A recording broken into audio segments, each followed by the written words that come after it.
Good morning. I'm Matthew Johnson, Senior Minister of the Unitarian Universalist Church in Rockford, Illinois. Whoever you are, wherever you are, and whenever you are, welcome. Whether you are grieving, sad, hopeful, tired, persistent, curious, wondering, holding on, thriving, or all of the above, welcome. We're coming to you from the sanctuary at the Unitarian Universalist Church in Rockford, Illinois. With me today is Tim Anderson, my colleague in worship and the music director at the church, and Lindsay Dunn, our director of religious education, who's off screen to my right at the moment, and Autumn Powell, our office manager in the back of the hall running the technology for us. Our worship associate, Con Elke, has pre-recorded their testimony, which you'll hear later in the service. This is our usual liturgy of how we worship together in word and music, speech and silence, in love and care for you all, who might be watching and seeking and loving. So I will ring the bell, and we will worship together.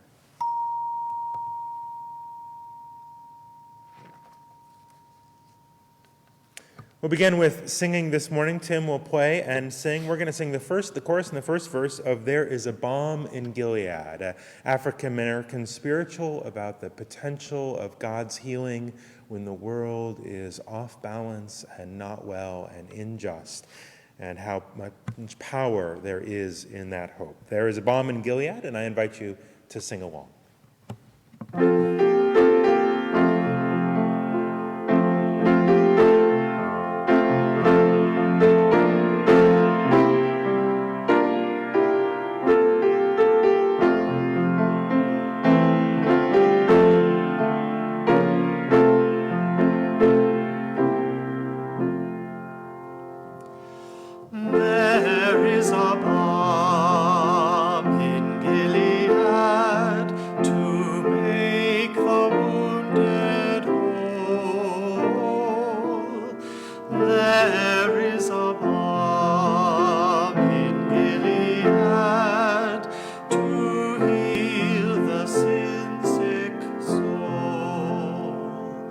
Sometimes I feel discouraged and think my work's in vain, but then the Holy Spirit revives my soul again. There is a balm in Gilead to make the wounded whole.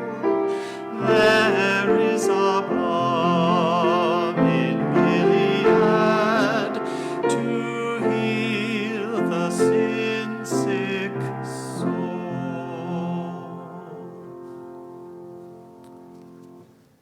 We're going to keep singing this morning. We have been learning the hymn Loosen, Loosen by Allie Halpert this month, and we'll put the words up on the screen. Tim will sing the first part, Loosen, Loosen part 3 times, and you're invited to sing along with that part, or if you've learned the other part, then you may sing that part as well and make some harmony in your own home.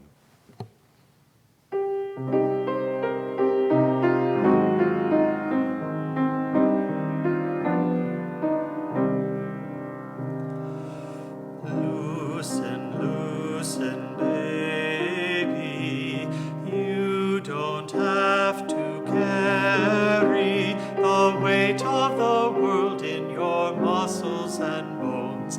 Let go, let go, let go. Loosen, loosen, baby, you don't have to carry the weight of the world in your muscles and bones. Let go, let go, let go. Loosen, loosen, baby, you don't have to carry the weight of the world in your muscles and bones. Let go, let go, let go.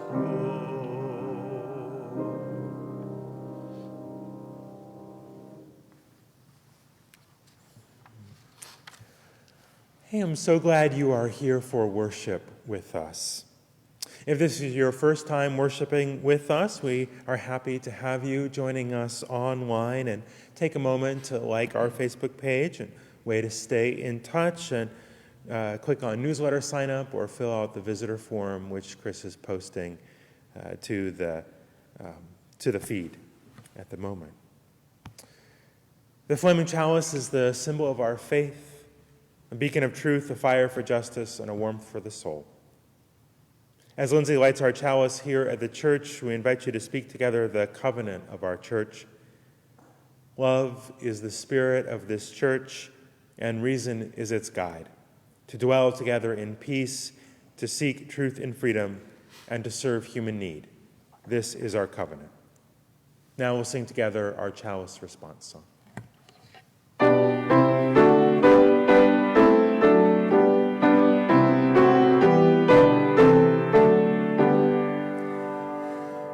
May love shine forth through us today. May light of reason guide our way. May beauty, truth, and joy become a flame that burns in every one.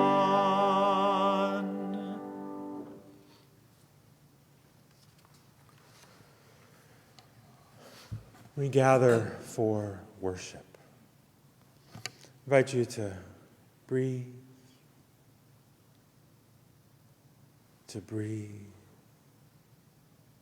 Settle in where you are. Notice what's near you. A loved one, a bird out the window, a cat in your lap, a cup of coffee or tea. Maybe there's a plant in the corner. There are things, mementos and objects, yourself, you, your fingers, your toes, your breath. Breathe. Notice. Notice how you feel, what you're experiencing and thinking. Pay attention. See the world around you. Pay attention. Notice the way that your chest rises and falls with your breath. The way the blood moves through your body. The way your thoughts quicken, come and go, and persist. Notice. Life connects you to all that is, seen and unseen, through the earth, through the air. Notice these invisible strands of being which tie us together. Notice. In that noticing, open your heart to compassion and kindness for yourself, for one other, for one other, for one other, for the whole world, for us all. Let us worship together.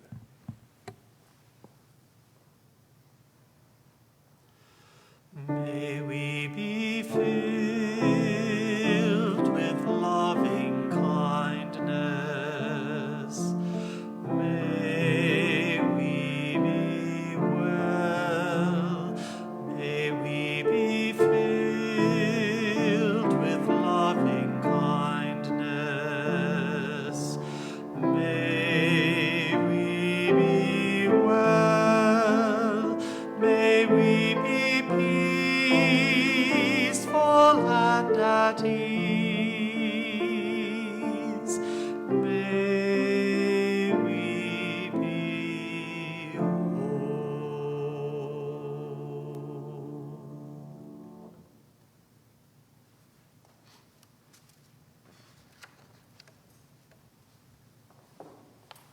Good morning.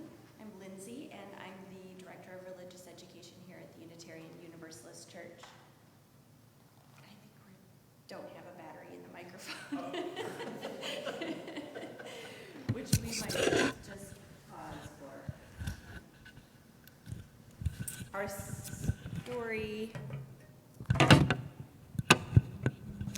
story this morning is The Heart and the Bottle by Oliver Jeffers.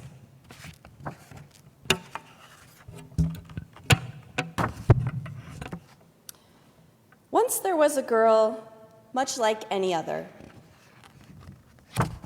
whose head was filled with all the curiosities of the world, with thoughts of the stars, with wonder at the sea. She took delight in finding new things. Until the day she found an empty chair. Feeling unsure, the girl thought the best thing was to put her heart in a safe place, just for the time being. So she put it in a bottle and hung it around her neck, and that seemed to fix things at first. Although, in truth, nothing was the same.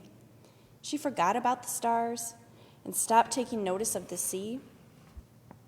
She was no longer filled with all the curiosities of the world and didn't take much notice of anything, other than how heavy and awkward the bottle had become. But at least her heart was safe.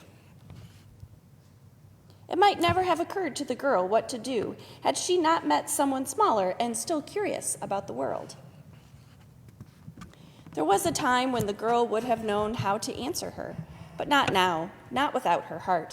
And it was right at that moment she decided to get it back out of the bottle. But she didn't know how. She couldn't remember. And nothing seemed to work. The bottle couldn't be broken. It just bounced and rolled right down to the sea. But there it occurred to someone smaller and still curious about the world that she might know a way. And it just so happened she did. The heart was put back where it came from. And the chair wasn't so empty anymore. But the bottle was.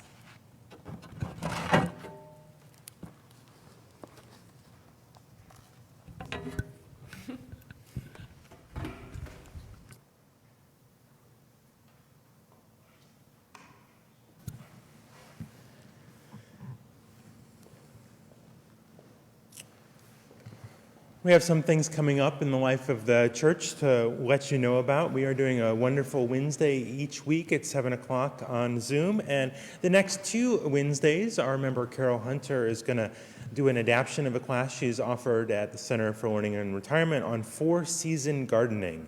If you're thinking, gosh, if I'm going to be at home, I want to dig into this garden and get it to work all year round, this is the class for you. So there'll be information in the newsletter Tuesday, 7 o'clock Wednesday, the next 2 weeks on that.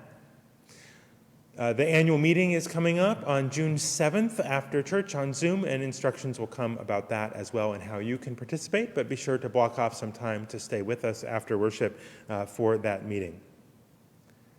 Please do check in with each other. If you're thinking of someone you usually see at coffee hour or around church, or someone you've been wondering how they are, call them up, send a note, reach out to one another. Please reach out to me if you need anything. If you're a member of the church, or you got laid off or lost tip or gig income or struggling, need support in any way, let me know. Folks have been generous with their contributions to our discretionary fund, but not with their asks. So if you have an ask, let me know. We can help you out. We are working from home mostly still, but we are available by email and phone for you. Every week we take up an offering to support the work of justice and mercy in the world. 80% of what we collect today will go to Circle of Change. This is an organization that works with veterans and also to connect them with dogs, which is lovely, and they work with each other to support each other's mutual healing. And it's a great organization. If you want to offer your support, you can select Share the Plate. You can give online by texting the number on the screen or by going to uurockford.org/donate. Select Share the Plate to give to Circle of Change this morning. If you're in the habit of making your gifts on Sunday when you are present, you can make that gift online or send a check into the church by mail. Please do help us keep our staff and our operations funded, even though we are not in person together. The offering will now be given and received.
When I walked into the office on the morning of September 11th, 2001, there were crowds of colleagues lined up all along the windows, and I was greeted by Daniel.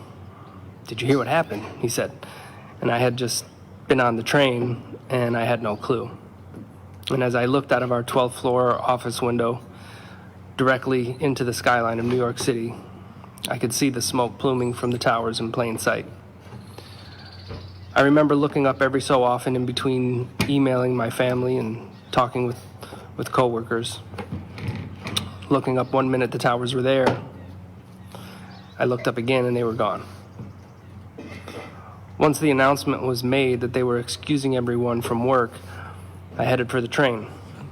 And I don't remember it being particularly crowded for some reason, but after about 20-25 minutes of what normally would be a 50-minute train ride, the conductor announced that all transportation into the city was stopping and that the next stop would be the last. So about 3 other people in the same predicament and I started talking.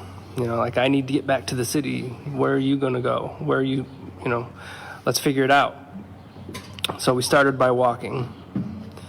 And somehow myself and the others encountered a guy with a minivan who offered to drive us as far as he could for $20 a piece. I don't remember how long or how far he drove us exactly, but eventually he told us to get out and he was done and we were back on our feet walking.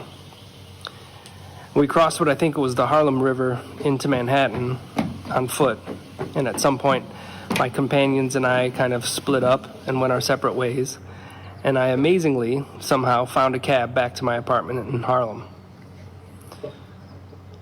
On this day, we saw the worst of humanity as nearly 3,000 lives were lost. However, at the same time, I do believe we saw the very best of humanity. The city came together, the nation came together, and people from all around the world mourned, helping to create a space where healing might begin. I didn't know anyone that died in the attacks of 9/11, but it's been nearly 3 years since my dad passed away. And in that time, I think my definition of what it means to heal has changed. I've come to realize it's not so much about becoming whole again as it is more so about learning to live or learning to come to grips with being less than whole. When I walked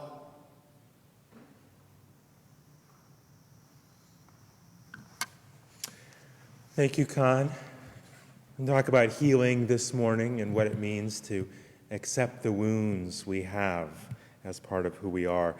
And there's an old American folk tune, folk song, This Old World, which speaks to what it means to love one another in our wounds. And we'll put the words up on the screen. Tim will play and sing, and we invite you to sing along.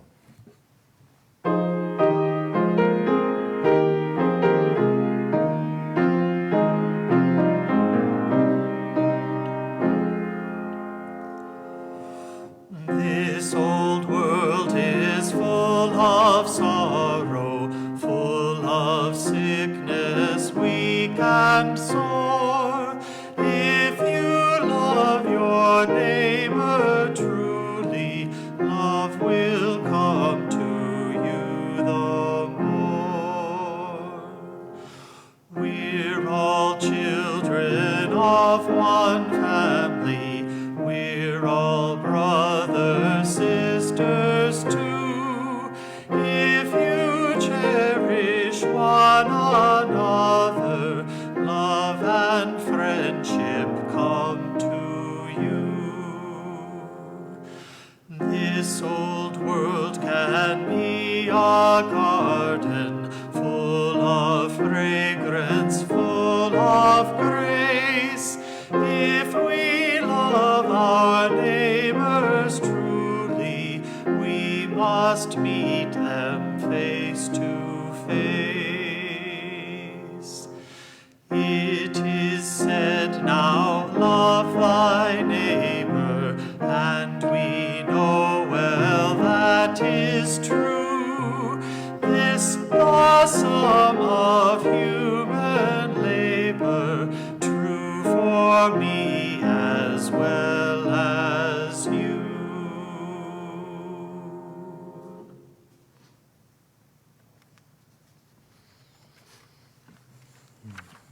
Thank you, Tim. I want to share two readings with you this morning, two of my very favorite poems, and I think I love them both because they speak to this question of what it means to heal with wisdom. The first is a poem by Naomi Shihab Nye entitled Kindness. Before you know what kindness really is, you must lose things. Feel the future dissolve in a moment like salt in a weakened broth. What you held in your hand, what you counted and carefully saved, all this must go, so you know how desolate the landscape can be between the regions of kindness. How you ride and ride, thinking the bus will never stop. The passengers eating maize and chicken will stare out the window forever. Before you learn the tender gravity of kindness, you must travel where the Indian in a white poncho lies dead by the side of the road. You must see how this could be you, how he too was someone who journeyed through the night with plans and the simple breath that kept him alive. Before you know kindness as the deepest thing inside, you must know sorrow as the other deepest thing. You must wake up with sorrow. You must speak it till your voice catches the thread of all sorrows and you see the size of the cloth. Then it is only kindness that makes sense anymore, only kindness that ties your shoes and sends you out into the day to gaze ahead, to gaze at bread. Only kindness that raises its head from the crowd of the world to say, "It is I you have been looking for," and then goes with you everywhere like a shadow or a friend.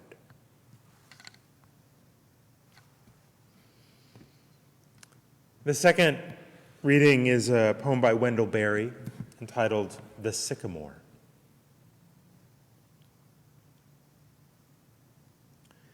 In the place that is my own place, whose earth I am shaped in and must bear, there is an old tree growing, a great sycamore that is a wondrous healer of itself. Fences have been tied to it, nails driven into it, hacks and whittles cut in it. The lightning has burned it. There is no year it has flourished in that has not harmed it. There is a hollow in it that is its death, though its living brims whitely at the lip of the darkness and flows outward. Over all its scars has come the seamless white of the bark. It bears the gnarls of its history healed over. It has risen to a strange perfection in the warp and bending of its long growth. It has gathered all accidents into its purpose. It has become the intention and radiance of its dark fate. It is a fact, sublime, mystical, and unassailable. In all the country, there is no other like it. I recognize in it a principle, an indwelling, the same as itself and greater, that I would be ruled by. I see that it stands in its place and feeds upon it, and is fed upon, and is native and maker. Thus ends the readings. I invite you into a time of meditation and prayer.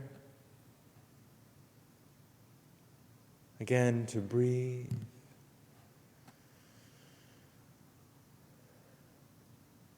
To touch the sorrow.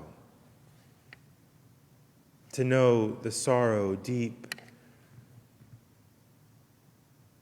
so that you might know the kindness deep. To know that you are wounded and healing, fragile and strong, Spirit of life and love, wondrous power of many names, be with us in our doubt and our confusion and in our sorrow, in our grief.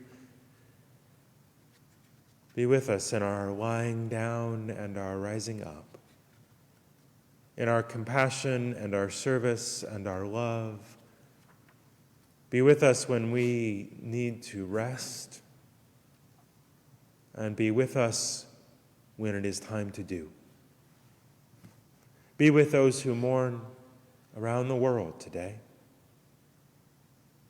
who mourn the loss of those they love because of violence, cruelty, want. Be with us all as we dig deep into our sorrow and our kindness to build better a world of justice and mercy for all.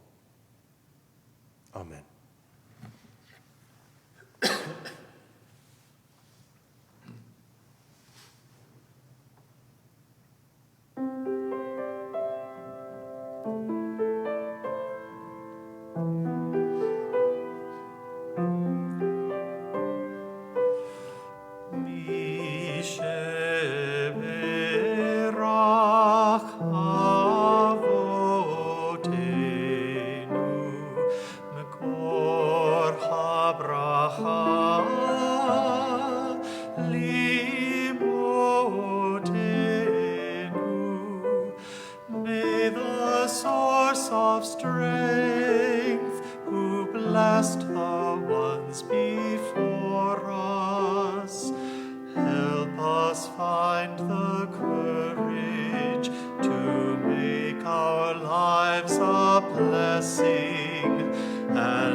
Blessing.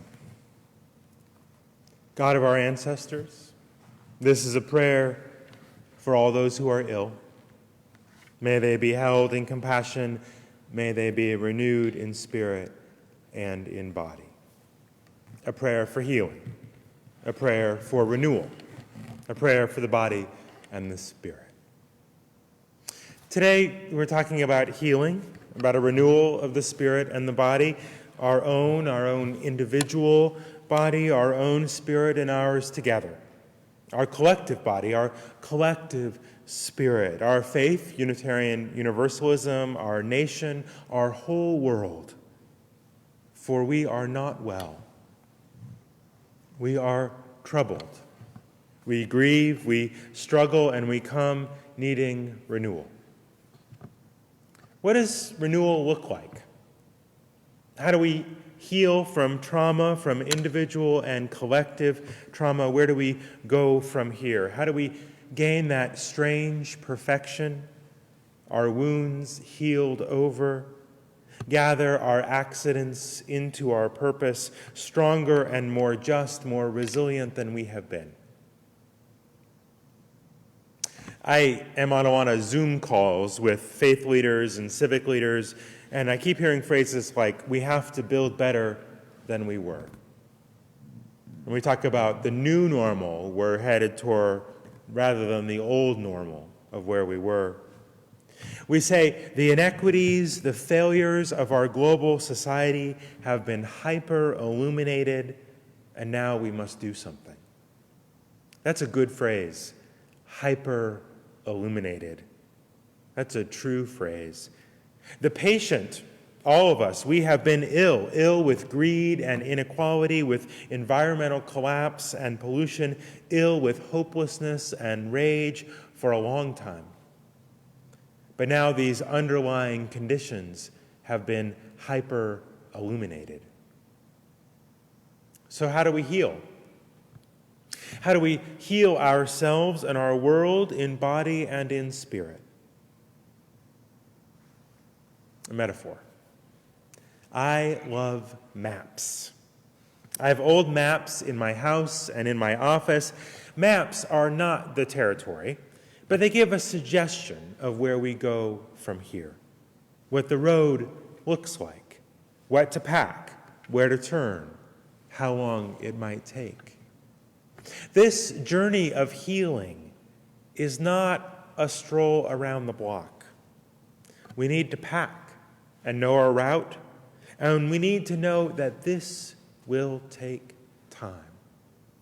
Plenty of time. The road to healing is acknowledging our tragedy and taking the time it takes. Tragedy plus time. It was Steve Allen, the comedian and inventor of the late-night talk show, who said that the formula for comedy was tragedy plus time. Makes me think of a line from the Indigo Girls, if you can't laugh at yourself, you'll cry your eyes out.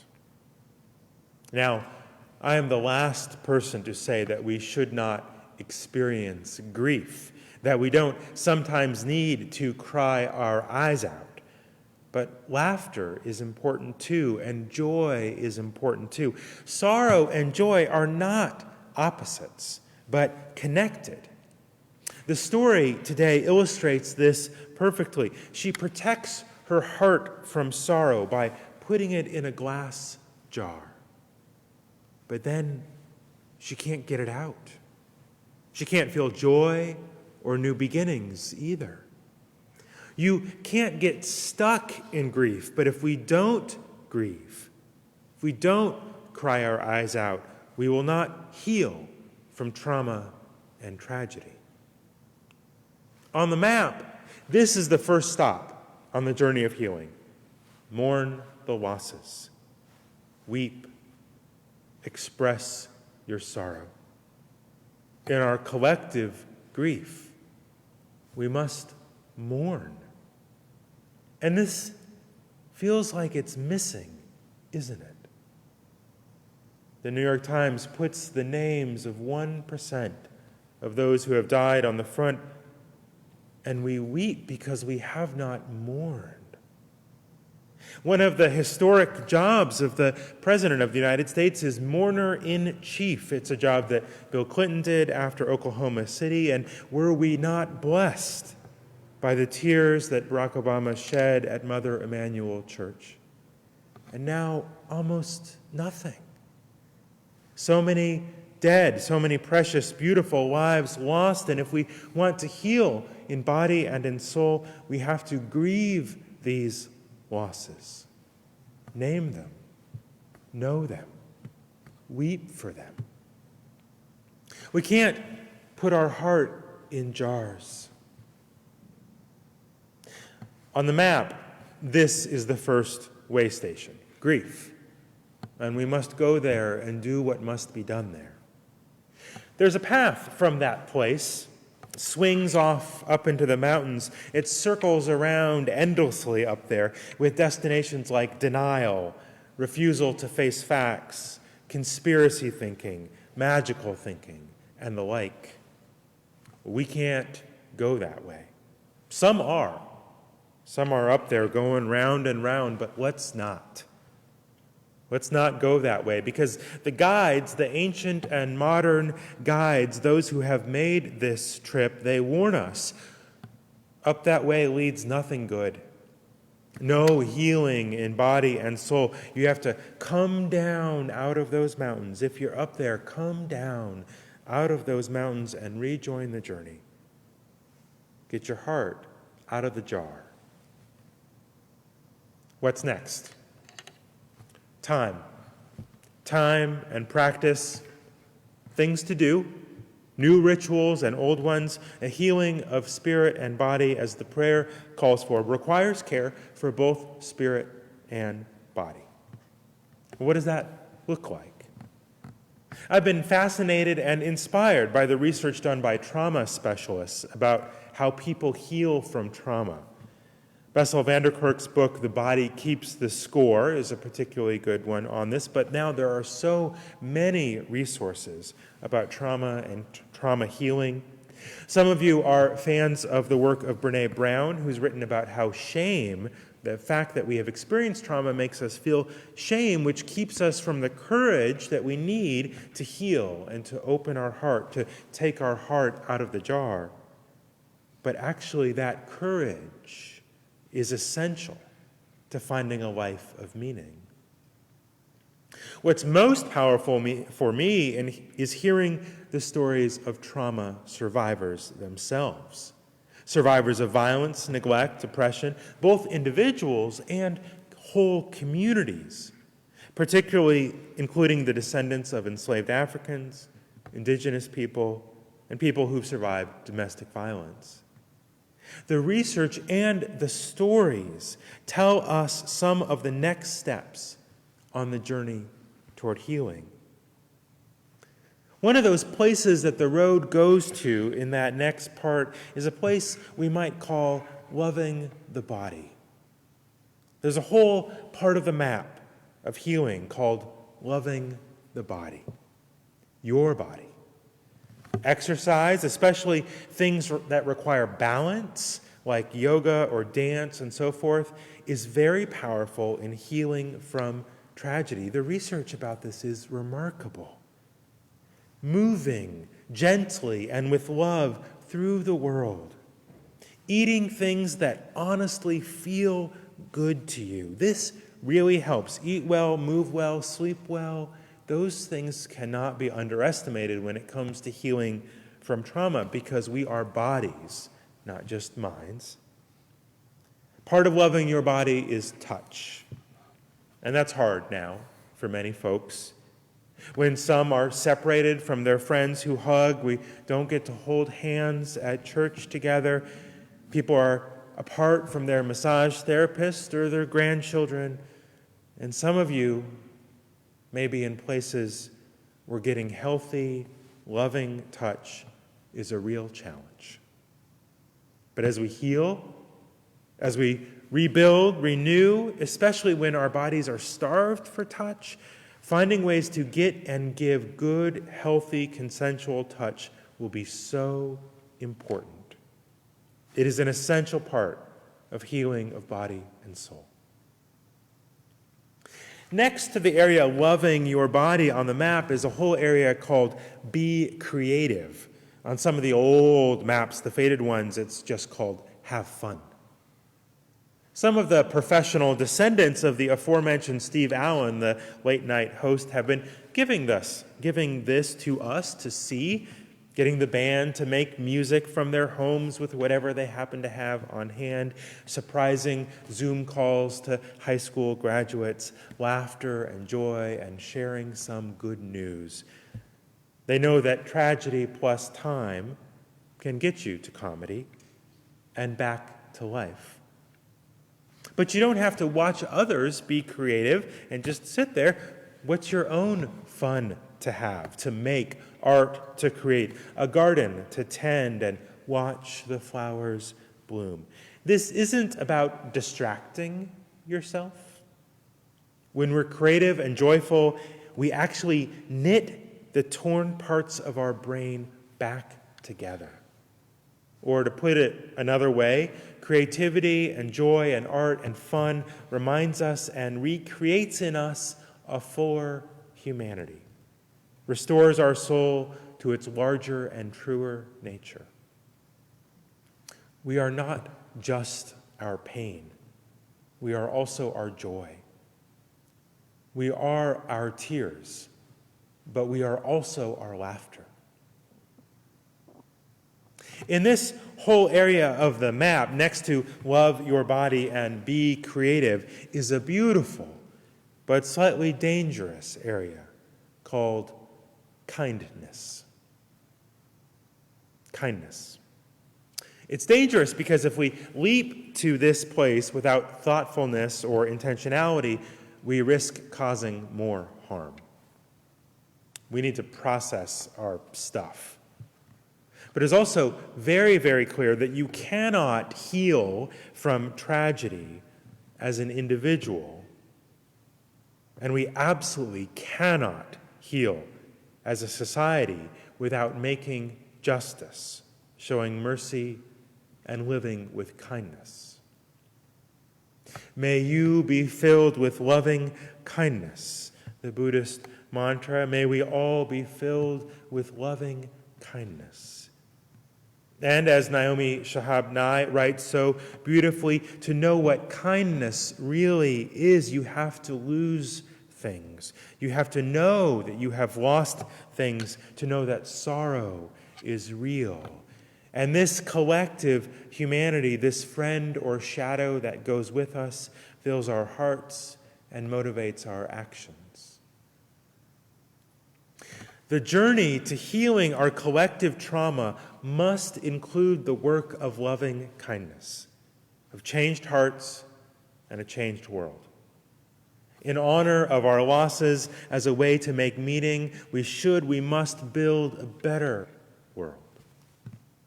Filled with the spirit of kindness, we might work to improve public health or childcare systems, devote ourselves to electing better leaders, or to caring for the sick. We might focus on vibrant neighborhoods or on serving our congregation, who we value in a whole new way. Or it may just be how we carry ourselves in the world, with more compassion, more mercy, more sweetness, more humility. This old world, they say, is full of sorrow. If you love your neighbor, love will come to you. To all of us, the more. The world can be a garden full of grace if we love one another with genuine kindness. On the map, the road that connects these areas, love your body, be creative, loving kindness, the road that connects these areas is called spiritual healing. There is a balm in Gilead, a source of hope. That song with which we began this morning is a powerful African-American spiritual reminder that the holy power of God would heal you, would roll down like waters and bring justice and a new world. When we are sinking down, love can come to us. Helps if we get our hearts out of our jars, prepare ourselves, serve that spirit of love. We call the road spiritual healing because taking this road invites us to recall that we are loved, that we are part of this great universe, that we are worthy and sacred. Each theology, each faith names this in a different way. A child of God, filled with Buddha nature, stardust, the beloved of the ancestors, a member of the human family, part of the circle of life.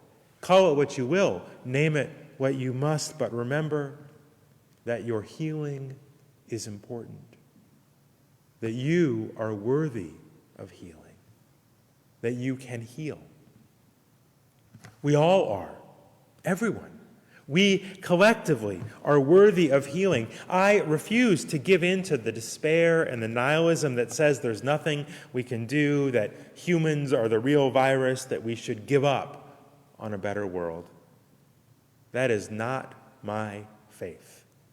That is not our faith. We are called to be a people of hope, but let us make it a real hope, a deep hope, a hope born of grief and love and art and mercy. A hope that together we can do better, that we can clean off the muck and the dust and, with friends gathered round, meet the day we are given. Where does the road go after that? After loving the body and making art and showing kindness and doing justice, where does the road of healing go next? Some maps say, there be dragons there. But that's only because dragons are powerful and fierce. After the healing comes the power of an integrated life, the power to help others, the power of love and justice, the power and the wisdom of one who knows, the strange perfection, scars healed over, the sense of being rooted, of being maker and native, the power of a real life. That's what the map looks like, and we have a long way to go. There's no shortcut, no tesseract, no underground bullet train, no snake oil miracle cure. It takes time. We must pack our supplies, water and food, good shoes, patience, curiosity, an open mind and heart, and set out. Take the time to mourn and avoid the danger of the mountains. Travel the road of spiritual healing. Spend the time. Claim our power. That's what the future looks like. What is before us, what we can do, what we must do, so that with wondrous love, we can make anew the world we long for. It will take time. Let us begin today. Let us sing together, What Wondrous Love. Tim will play and sing. We invite you to sing along at home.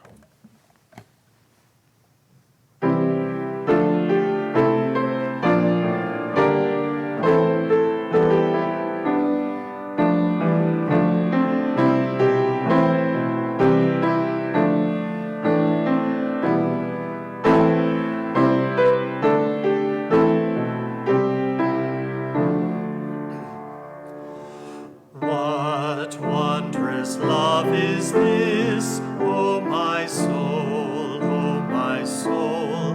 What wondrous love is this, O my soul? What wondrous love is this that brings my heart such bliss and takes away the pain of my soul, and takes away the pain of my soul. When I was sinking down, sinking down, sinking down, when I was sinking down, sinking down, when I was sinking down beneath my sorrow's ground,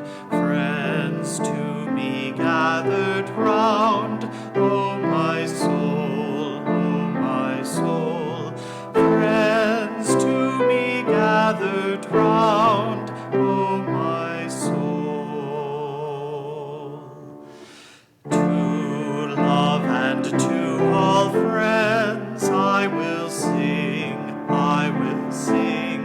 To love and to all friends I will sing.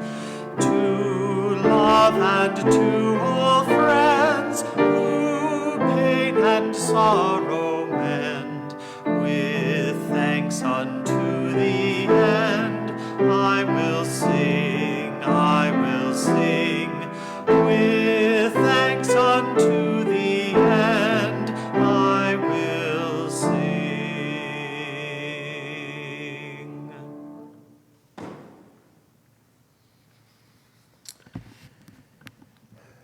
Here at the sanctuary, we will extinguish our chalice. We invite you to do the same at home if you lit one at home, but we extinguish not the light of truth, the warmth of community, or the fire of commitment. These things we carry with us until we are together again. The words of our benediction from the Reverend Frederick Gillis.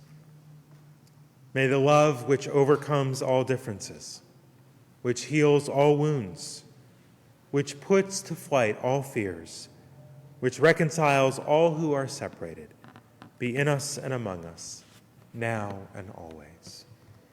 We hope you'll join the virtual coffee hour in a few minutes. It'll be lovely to see your faces. We'll sing together our sung blessing.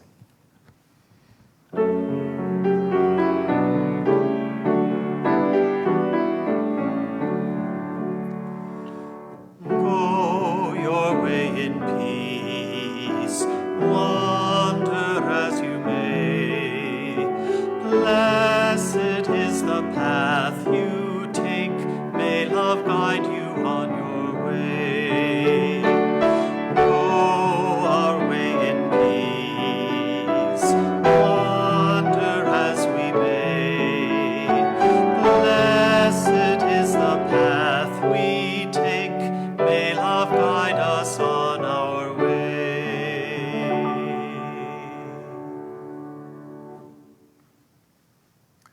Go in peace.